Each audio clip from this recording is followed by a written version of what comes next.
Take my advice. I'm not using it.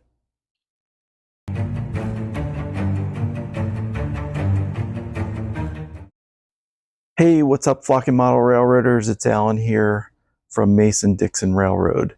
And this is going to be a follow-up video to the Altoona show. I want to show you a little bit of things that I got there. I also want to go over what I finally finished on the double crossovers that I was working on. So let's dive into that. So on the double crossovers, they're both stacked up here. Basically, new information has come to light. And what I found out is that in a T-track environment, you actually want to keep both sides separated and actually cut this outside rail. Now, there's a document up on N-Rail's site on exactly why to do this and how to do it. And ironically, at the Altoona show, I looked at every single module that had a double crossover, and no one is doing it correctly. So I'm going to dive into that a little later, but essentially what I did was I took these apart and I took out that feeder track in between. So now I'm isolating both sides. I also made sure all my sides were routing correctly and had continuity, because that was the other issue I was having. I did record a video about it, but the audio was garbage and it was terrible. There was an echo going on, which I hope there's not an echo this time. If there's an echo this time, I quit. But there wasn't an echo when I recorded for the Altoona show, so we should be good. So a couple things from Altoona. We'll start with this little guy.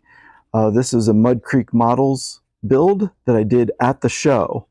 So Frank had these little trackside shanties in N scale, and he walked me through doing this. I literally threw this together in like a half an hour.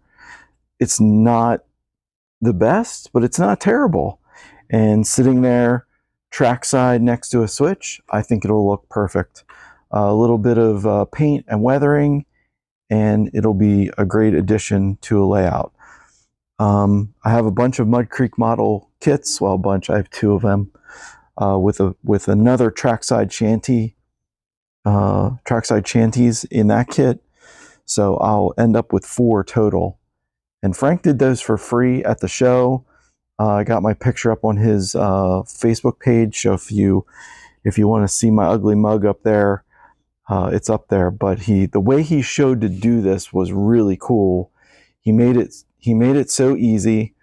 I did 99% of the work, and I think it came out pretty decent. So Mud Creek Models, check them out. A new addition to the show was Lombard Hobbies. I've heard of Lombard Hobbies before. I didn't buy anything at the show, but they had these really nice rulers with N scale and HO scale on one side. Real thin, nice thin metal ruler. So I grabbed one of those. They were giving them away. I thought that was really cool. I also got a bag from them too. Spring Creek Model Trains was there, and I got a sticker for around the layout, and from them and at their booth I bought, and this was on my list, was the track bumpers. I shopped from a list this year. I had specific things that I was looking for. This was one of them. This was probably the only thing on the list that I found and I bought. So I don't have a huge haul this year. This year they did some seminars and sessions. One of the seminars was for lighting buildings. And the gentleman doing the seminar, which I'm trying to look to see if I have his name here. His name was Mr. Ken Martin, and it was an LED lighting in N scale. And essentially, you're using these little pieces of a regular LED strip, and you're just cutting them into the logical sections and using them in your kits. He was selling a lot of his stuff. He had a lot of pre-made buildings already.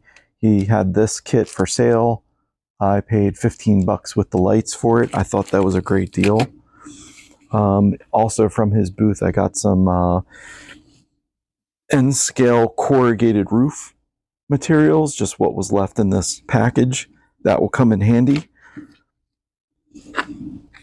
I also went to, for the shows, or the seminars, I went to the signaling for model railroads. That was by Atlas. It was very interesting. Atlas has a new set of signaling for N scale and other scales as well, along with the modules, how to build them and everything. A lot of that stuff is up on their N scale site. I didn't really get much after that. A bunch of Kato wires and plugs that I picked up.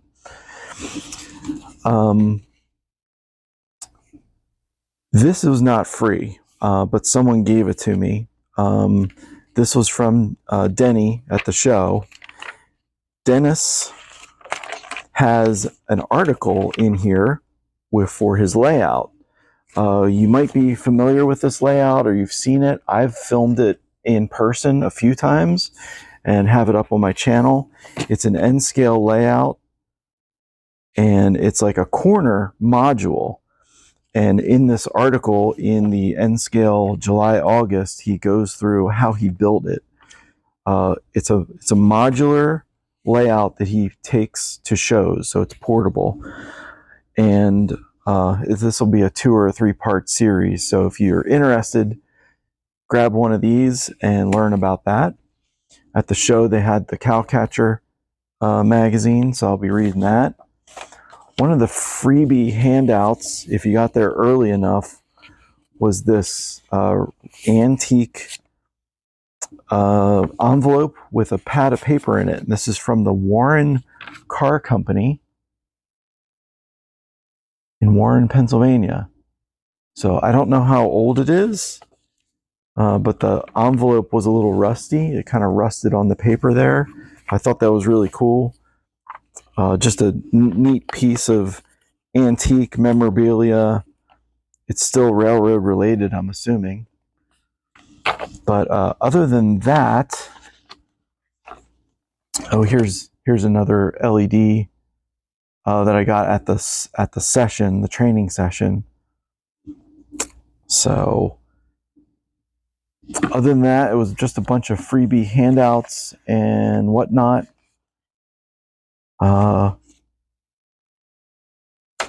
Let's see, what else did I do in Altoona?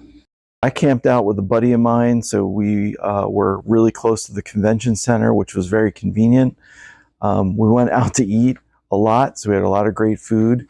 Went to the Boxcar, which is in Lilly, and at the Boxcar restaurant, there's a deck, and they have a little table set up at the edge of the deck where you can just sit basically trackside and watch right there from the bar. So that's a nice spot to go. I always recommend that. It's in Lilly, and you can see the main line right from the deck. The other night we went out to,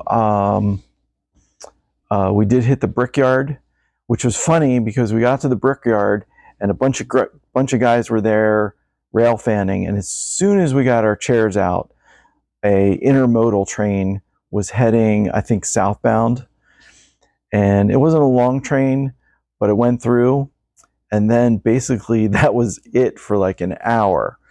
And essentially everybody filtered away. They all packed up. They all left.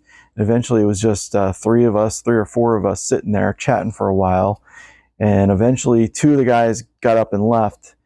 And I said, okay, we're going to hang out till 8:30.